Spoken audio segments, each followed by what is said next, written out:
Hot water is the off grid comfort test. You can adapt to almost everything else. The smaller the space, the quieter the nights, the trips to town for supplies. But cold showers every day in January will break your commitment to the lifestyle faster than any other single discomfort.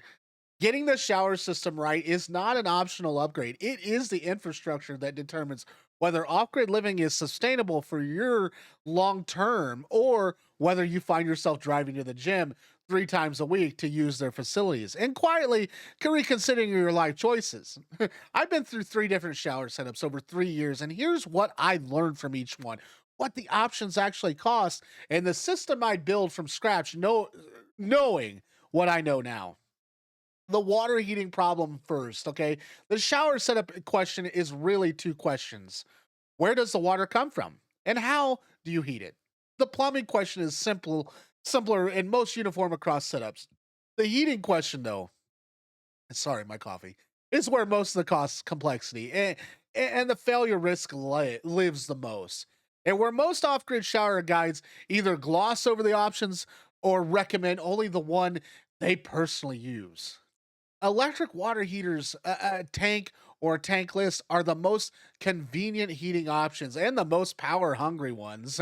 A standard 40-gallon electric tank heater uses 4,000 to 5,500 watts and maintains temperature continuously, meaning it's drawing power around the clock for a grid connected home. This is simply an appliance. For an off grid solar system, it is a power sink that consumes more than most systems can reasonably support. Tank electric water heating is not a realistic option for a modestly sized off grid solar system. Tankless electric water heaters are more efficient because they heat on demand rather than maintaining a tank. But there's draws an enormous, typically, you know, th- there's 7,000 to 13,000 watts at the moment for sure. For reference, there's equivalent of running 50 to 80 LED bulbs simultaneously. You're pulled from your batteries in a burst every time someone turns on the hot water tap. For a system with a large battery bank and a high capacity inverter, this is a manageable for most off-grid systems. It isn't. Propane is the most practical water heating fuel for the majority of off-grid setups. It delivers high heat outputs from a small, simple device that operates without grid power. It produces consistent results too, regardless of the season. It costs far less to install and maintain than the electrical infrastructure required to support electric water heating at meaningful capacities. Option number one, too, propane tankless water heaters. A propane tankless water heater, also called an on demand or instantaneous heater, heats water as it flows through the unit rather than maintaining a tank. And you open the hot water valve, water flows through the heater, propane combustion heats it, and hot water emerges. The moment you close the valve, the heater shuts off. No standby loss, no tank to maintain temperatures overnight, no waiting for a tank to recover after a long shower. And the most commonly recommended units for off grid and tiny house use are the EcoTemp L5 and the L10. Compact, wall mounted propane heaters designed for outdoor and off grid applications that have earned a large following in the tiny house and van life communities. The L5, it handles one shower at a time at low flow rates, and the L10 handles slightly higher flow rates and is more suitable for a household with more than one person regularly using it. Both units require a 6-volt battery for ignition, not power for operation, just the ignition, which means they function essentially independently of your electrical system. Installation is straightforward for anyone comfortable with basic plumbing and propane connections. The heater mounts to a wall, connects to your cold water supply line, connects to a propane source, and vents combustion gases through a simple exhaust connection. And most off grid builders complete the installation in half a day. Yeah, a licensed plumber or a propane installer can handle it in a few hours if you prefer professional installation. And the cost for the unit is $150 to $350. You know, depending on capacity, monthly propane costs for one person's daily shower $15 to $30 depending on the shower duration and the frequency. An annual propane cost for hot water, $180 to $360. This is the most cost effective on demand hot water solution available for off grid use, and the one I'd build into any new off grid setup without significant deliberation. Option number two, solar thermal water heating. Solar thermal, using the sun's heat rather than its electricity to warm water, is the most efficient water heating approach available to in off-grid property and the most underused one in a small-scale installation. A solar thermal collection is essentially a panel on your roof that absorbs solar radiation and transfers that heat to water circulating through it. The heated tank stores in an insulated tank for use throughout the day and evening. A basic passive solar thermal system called a batch heater or integrated collector storage system is the simplest version. A dark colored tank or coiled pipe exposed to sunlight that heats water through direct solar gain. A batch heater made from a standard water heater tank painted black, enclosed in a glass fronted insulated box and mounted at a south facing angle, can supply adequately warm water for one or two people's daily showers on sunny days with no pump, no electricity, and no propane. But the limitation is obvious. Solar thermal works on sunny days. In overcast conditions or during extended gray weather periods, the water doesn't heat adequately and a backup system is required. And for climates with consistent sun, much of the American Southwest or parts of South and West, solar thermal can serve as a primary water heating system with minimal backup needed. For cloudier climates or northern latitudes, it works best as preheating system that reduces the propane needed for a backup tankless water heater. The combination of a solar batch preheater feeding a smaller propane tankless backup is the highest efficiency and the lowest ongoing cost hot water system available for most off-grid situations. And the solar handles the easy days. The propane handles the rest, and the annual propane consumption drops dramatically compared to the propane only heating.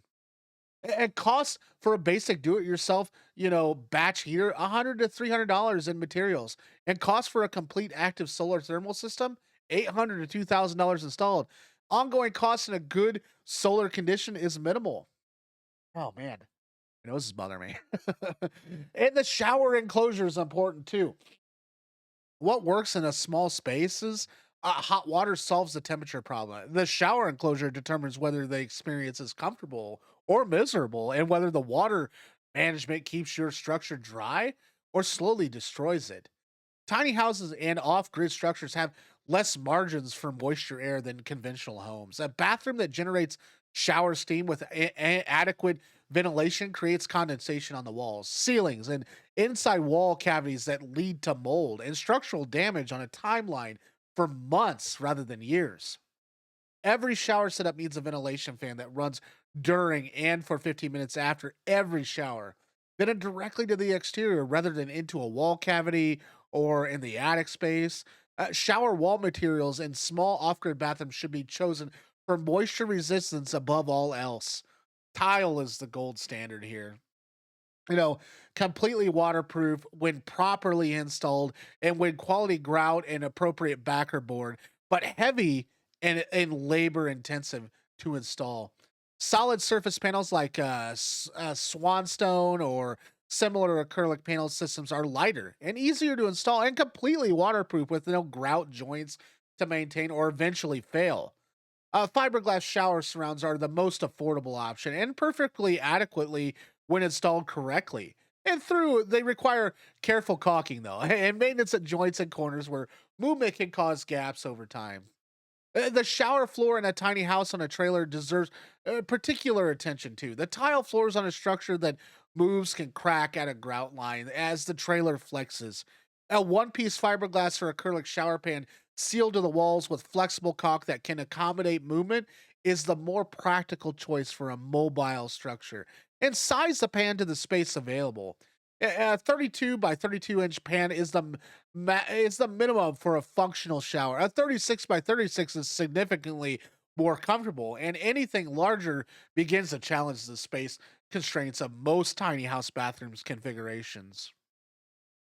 Water conservation, the most discipline that makes it all work. That's the most important part here. Off-grid water is infinite in a way that grid-connected water is not. Whether you're on a well, a spring, a rainwater system, or a stored tank, the supply has limits that a long hot shower will exceed faster than you expect. The off-grid shower discipline that most people adopt within the first month, not because they're forced to, but because it becomes second nature, is the military or Navy shower. Wet water on to wet, water off to soap and shampoo, water on to rinse. A full shower is 3 minutes using less than 5 gallons. The adjustment from a conventional 10-minute shower takes approximately 1 week. The water savings are dramatic enough to change what's feasible from a given water supply.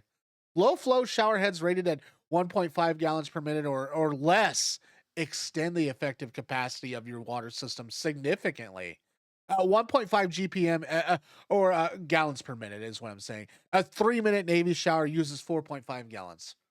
At the conventional 2.5 gallons per minute, a 10-minute conventional shower uses 25 gallons. The difference across a week for one person is 31 gallons versus 175 gallons, a factor of 5 that determines whether a 500-gallon water tank lasts 2 weeks or more than 2 months. The shower system is the one off grid infrastructure investments that pays returns in daily quality of life every single day. Get it right and it becomes invisible. Get it wrong and it becomes a thing you think about every morning when you turn on the tap and wonder what temperature is coming out. Thanks for watching and check out this video up here to the right. This can help you on your off grid tiny house journey. And thanks for watching. We'll see you on the next one.